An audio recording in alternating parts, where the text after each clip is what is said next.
جب بنی اسرائیل میں نفرت، حسد اور مساکین پہ ظلم بڑھنے لگا تو اللہ نے اپنے نبی عیسیٰ مسیح کو ان کے لیے منتخب کیا۔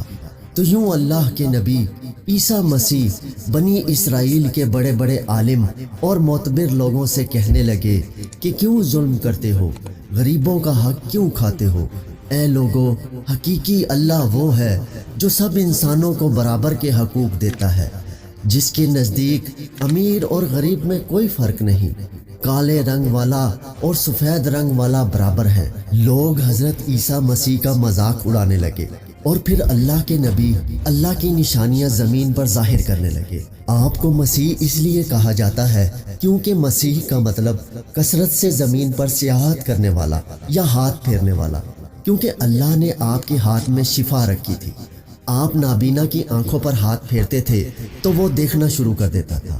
کوڑ کے مریض جس سے پوری دنیا نفرت کرتی تھی، آپ کے مبارک ہاتھ جب کسی کوڑ کے مریض پہ لگتے تھے تو اللہ کے کرم سے وہ صحت یاب ہو جاتا تھا۔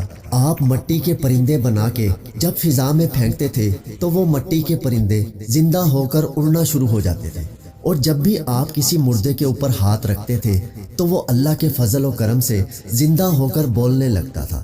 بنی اسرائیل کے لوگوں نے جب یہ معجزات دیکھے تو دن بدن آپ کی باتیں سننے لگے، آپ کو اللہ کا نبی تسلیم کرنے لگے۔ بس یہی ڈر اس وقت کے ظالم بادشاہوں اور عالموں کو کھانے لگا کہ کہیں ہماری حکومت ختم نہ ہو جائے، لوگ عیسیٰ مسیح کو اللہ کا نبی سمجھ کر اپنا بادشاہ نہ بنا دیں۔ تو بس بنی اسرائیل کے بادشاہ اللہ کے نبی مسیح کو شہید کرنے کی سازش بنانے لگے۔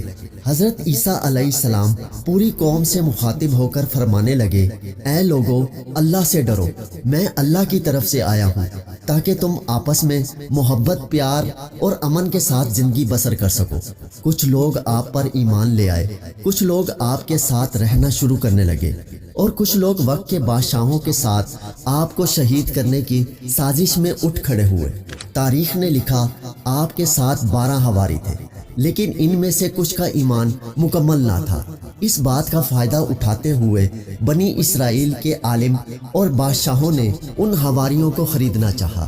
ان میں سے ایک جس کا نام یہودا تھا، اس نے وقت کے بادشاہ کے سامنے اپنے آپ کو بیچ دیا اور یہ کہا کہ میں تمہیں بتاؤں گا کہ عیسیٰ مسیح کہاں ہے، اور یوں یہودا ان لوگوں کے لیے جاسوسی کرنے لگا۔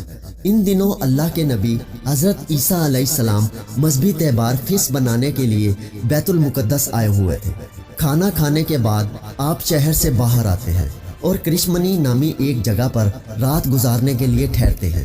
اپنے شاگردوں سے الگ ہو کر اللہ سے مخاطب ہوتے ہیں، اے اللہ، میں جانتا ہوں یہاں کے بادشاہ اور علماء مجھ سے نفرت کرتے ہیں اور مجھے قتل کرنا چاہتے ہیں۔ اے میرے خالق، میری مدد فرما اور مجھے ان کے شر سے نجات دے۔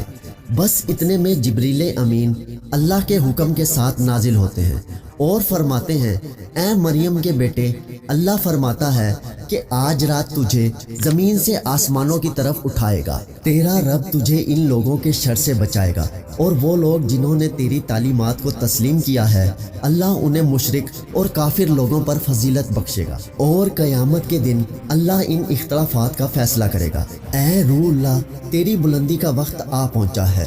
بس اللہ نے ایک عجیب معجزہ دکھایا، یہودا کا حلیہ حضرت عیسیٰ مسیح جیسا ہو گیا، اور عیسیٰ مسیح کو اللہ نے آسمانوں کی طرف بلند کر دیا۔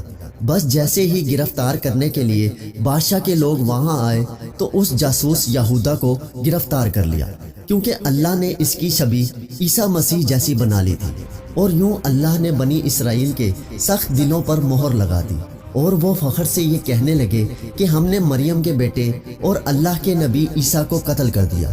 انہوں نے یہ سمجھا کہ ہم نے عیسیٰ مسیح کو سولی پر چڑھا رکھا ہے، بلکہ حقیقت تو یہ تھی کہ وہ اس معاملے میں غلط فہمی کا شکار تھے۔ ان میں سے کچھ لوگ حیرت سے یہودا کو دیکھ رہے تھے کہ اس کا چہرہ تو عیسیٰ مسیح جیسا ہے، لیکن عیسیٰ مسیح کی کوئی بھی خوبی اس میں نظر نہیں آ رہی۔ وہ بس اپنے وہم و گمان کی پیروی کر رہے تھے۔ حقیقت تو یہ ہے کہ عیسیٰ مسیح کو انہوں نے قتل نہیں کیا تھا، کیونکہ اللہ کے نبی عیسیٰ روح اللہ کو اللہ نے صحیح سلامت آسمانوں کی طرف بلا لیا تھا اور اپنی جگہ عنایت فرمائی۔